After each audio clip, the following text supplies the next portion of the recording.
नमस्कार दोस्तों, हाजिर हूँ एक और पॉडकास्ट लेके। आज हम बात करेंगे फ़िल्म कुली के बारे में, जो 2025 में आई है। एक्शन थ्रिलर, और फिल्म के हीरो हैं रजनीकांत। और जहाँ रजनीकांत हो वहाँ और कोई नहीं होता, और वही सब कुछ होते हैं। लेकिन ऐसी बात नहीं, इस फिल्म में दूसरे भी महत्वपूर्ण लोग हैं, जैसे नागार्जुन साहब, सुबेन शहेर, उपेंद्र, श्रुति हासन, और सबसे इम्पोर्टेंट, वेरी इम्पोर्टेंट, बड़ा अच्छा रोल उनका, सत्याराज। साउथ की फिल्में देखने वाले तो उन्हें अच्छी तरह पहचानते हैं, नाम भी जानते हैं, लेकिन हिंदी वाले लोगों को शायद ज़्यादा उनके बारे में नॉलेज नहीं हो। तो मैं बता दूं, आप भी उन्हें पहचानते हैं और उन्हें जानते हैं। वो हैं आप सब के प्यारे कटप्पा। तो लगता है आप सब लोग पहचान गए होंगे। फिल्म ने हिंदी और तमिल भाषा में बनाई गई। कोई मोई.com के हिसाब से 510 करोड़ वर्ल्ड वाइड कलेक्ट किए हैं फिल्म ने, जो कि उसकी लागत से डबल से भी ज़्यादा है, और सुपर हिट मानी गई है ये फिल्म। फिल्म को प्रोड्यूस किया है कलानिधि मारन ने, और डायरेक्ट किया है लोकेश कंगराज ने। आई होप मैं उनका नाम सही बोल रहा हूँ।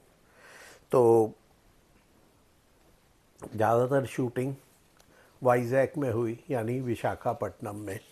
कुछ बातें हैं जो हम दिल्ली नॉर्थ वाले हिंदी भाषी लोग नहीं जानते। तो साउथ में, आंध्र प्रदेश में ख़ास तौर से विशाखापट्टनम को वाइजैक ही कहा जाता है। मैं कई बार गया हूँ वहाँ पे।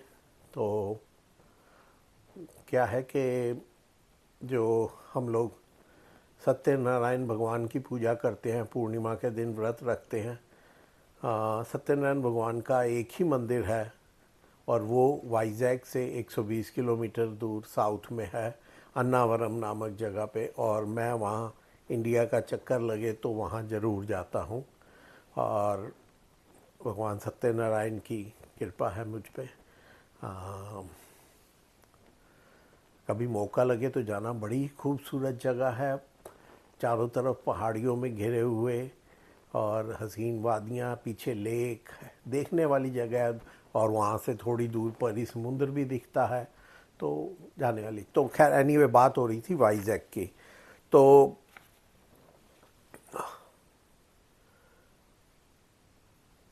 जो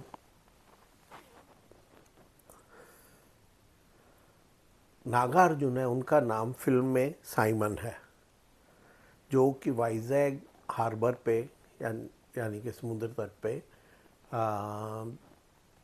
सोने की स्मगलिंग करते हैं और घड़ियों की स्मगलिंग करते हैं। वो यहाँ पे ज़्यादा इंटरेस्टेड नहीं लगते। बस उन्होंने ये जो है अपना एक चेला है दयाल, उसको ये सारा काम सौंपा हुआ है। और दयाल जो है ऊपर से उनका ऑनेस्ट, उनका भक्त होने का स्वांग करता है, और अंदर से अपना जाल फैला रहा है। क्यों? क्योंकि नागार्जुन साहब का, यानी कि साइमन का बेटा जो है, उसको अपने बाप के बिज़नेस में कोई इंटरेस्ट नहीं है। वो सरकारी नौकरी में है, और वो कमिश्नर है कस्टम्स का। हाँ, अपने बाप की मदद ज़रूर कर देता है जब कोई कस्टम का काम पड़ता है, अदरवाइज़ वो अपने बाप के बिज़नेस में नहीं है। तो ये फिल्म की कहानी जो है, एक मशीन पे बेस्ड है। एक मशीन बनाई है कटप्पा साहब ने, यानी कि सत्याराज, राजा शेखर है उनका फिल्म में नाम, राजा शेखर ने, जो कि डेड बॉडी को 15 से 30 सेकंड में ठिकाने लगा देती है। और उन्होंने मानवता की भलाई के लिए कि हजारों जानवर सड़कों पर रोज़ मरते हैं, उनकी लाशें गंदगी फैलाती हैं, बीमारियां फैलाती हैं, तो अगर उनको ठिकाने लगाया जाए तो जल्दी से काम हो जाएगा और समाज को बीमारियों से बचाया जा सकेगा। लेकिन जो कॉपीराइट कमिश्नर है वो उनका मशीन को एक्सेप्ट नहीं करता। वो कहता है ये आपने अच्छी नीयत से बनाई है, लेकिन ये बुरे लोगों के हाथ पड़ जाएगी तो उसका नुकसान ज़्यादा होगा फ़ायदा होने से, और वो सारा कुछ जब्त कर लेता है। जो राजा शेखर ने बड़ी मुश्किल से घर बेच के, कर्जा लेके या कहीं कहीं से किसी भी तरह सामान जुटाया था, वो सारा जब्त कर लेता है। खैर फिर सरकार से छुप के राजा शेखर दोबारा वो मशीन बनाने में लगभग तैयार हो जाता है, और इस बात की खबर साइमन को लगती है, यानी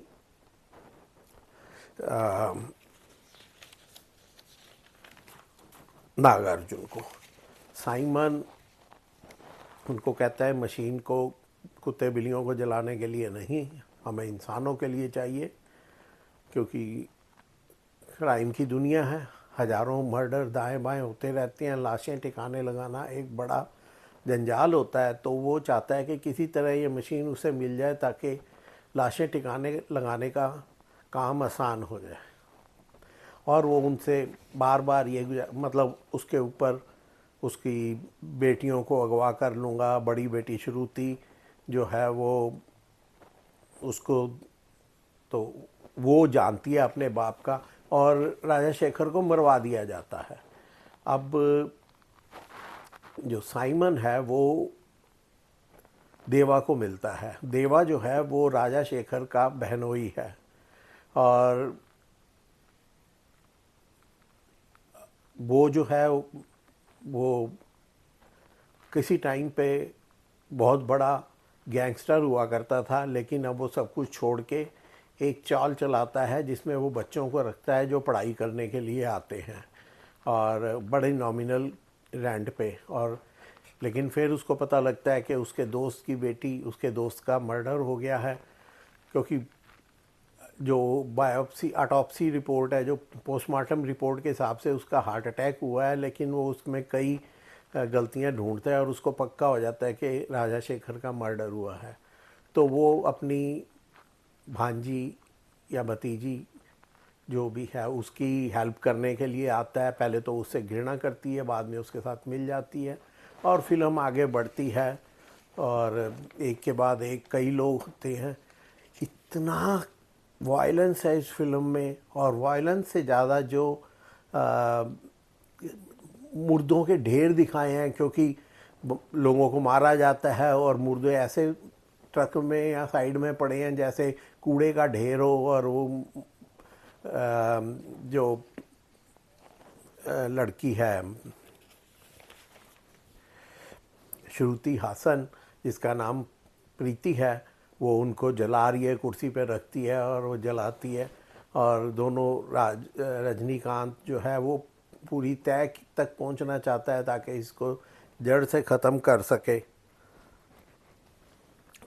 फिल्म में इतना वायलेंस है, और जो ये मुर्दे जलाना और जिस तरह से कि वो मर्दों को जलते हुए दिखाया जाता है, कुर्सी पर रखते हैं, करंट पास होता है 30 सेकंड, सोचिए 30 सेकंड कितना होता है, और वो एकदम रेत का ढेर बन जाता है। वो उसको हाथ में पकड़ के एक दूसरे के ऊपर फेंकते। बट मेरे को तो बहुत ही गलत फील हुआ, देखने का कोई शौक़ नहीं जगा ना। लेकिन फिल्म की जान जो है वो रजनीकांत हैं, जिनका पूरा नाम है शिवाजी राव गायकवाड़, जो चेन्नई में रहने वाले एक बस कंडक्टर हुआ करते थे। वैसे वो हैं महाराष्ट्रियन, मराठी, और लेकिन उनका जन्म बोर्न ब्रॉट अप वो है वो चेन्नई का हुआ। वहीं उन्होंने वो कंडक्टर का दिसंबर 12 1950 को उनका जन्म हुआ था, यानी कि वो करीब 75 साल के हैं। और उनकी पत्नी का नाम लता रजनीकांत है। उनकी 2 बेटियां हैं, ऐश्वर्या और सौंदर्या। और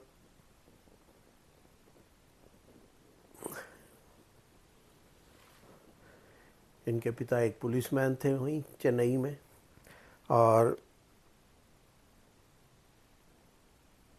उन्होंने स्कूल पास करने के बाद कुली का काम भी किया और बस कंडक्टर का काम भी किया। शायद इसीलिए उन्होंने इस फिल्म में कुलियों की ज़िंदगी पे बनाई है कि कुलियों को कैसे बंधक बना के, डरा के, धमका के उनसे। एक अमिताभ की भी फिल्म आई थी कुली, जिसमें जब अमिताभ को चोट लगी थी और वो कई महीनों तक अस्पताल में रहे थे, बड़ी मुश्किल से कहते हैं जानिया, पता नहीं वो सच में ऐसा हुआ था या प्रोपेगेंडा था फिल्म को चलाने के लिए, पर ऐसा हुआ था एक बार 70s में। हम छोटे होते थे, पूरी बात तो नहीं पता, लेकिन हाँ 1983 से रजनीकांत ने हिंदी फिल्मों में डेब्यू किया। उनकी पहली फिल्म थी अमिताभ के साथ अंधा कानून। बड़ी खूबसूरत फिल्म थी, बहुत अच्छी। और रजनीकांत का रोल देखने लायक था। सच बात बोलूँ तो अमिताभ से 21 ही लग रहे थे, 19 नहीं थे। और तब तो जवान थे, हैंडसम भी बहुत थे। और दूसरा जो इस फिल्म का सबसे मैं पहले आगे बढ़ूँ, एक बात रिक्वेस्ट करूँ, प्लीज़ मेरे चैनल को लाइक करें, सब्सक्राइब करें, शेयर करें और हो सके तो कमेंट भी करें।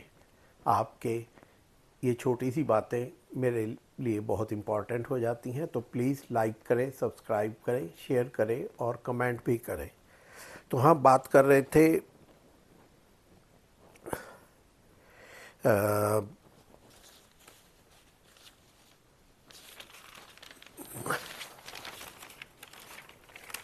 तो हम बात कर रहे थे सत्याराज की। सत्याराज यानी कटप्पा, यानी जिनका इस फिल्म में नाम राजा शेखर है। राजा शेखर एक मंझे हुए कलाकार हैं। मैंने उनकी कई फिल्में देखी हैं।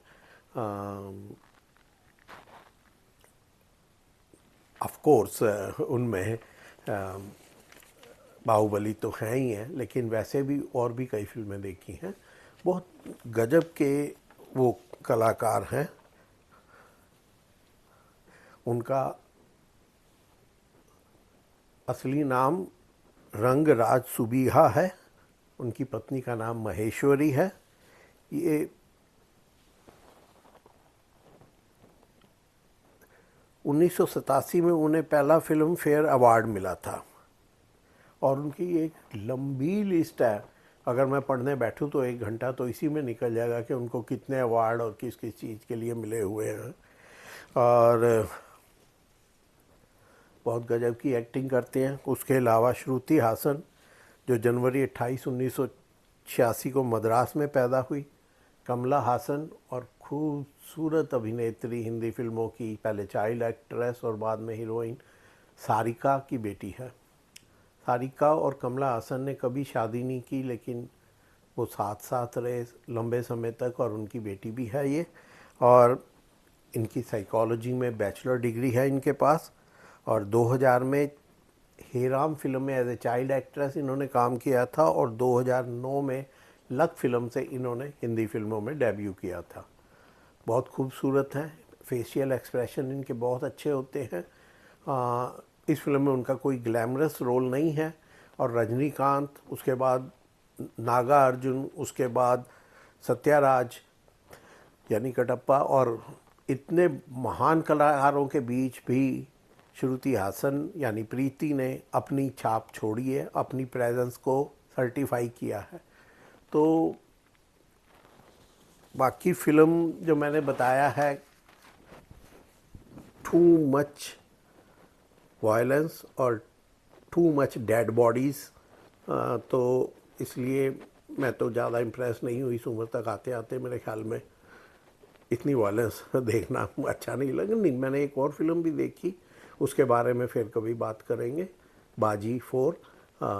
उसमें भी बहुत वायलेंस है, लेकिन इस फिल्म की वायलेंस कुछ देखी नहीं जाती, ज़्यादा है। फिर भी जिनको पसंद है, एक्शन थ्रिलर है, फिल्म अच्छी लगेगी। रजनीकांत है, उनका एक स्टाइल है, वो रोबोटिक स्टाइल में ही एक्टिंग करते हैं आजकल। और मैं जाते जाते सिर्फ यही कहूँगा कि मेरे चैनल को लाइक करें, सब्सक्राइब करें, शेयर करें और हो सके तो कमेंट भी करें और मुझे इजाज़त दें। नमस्कार।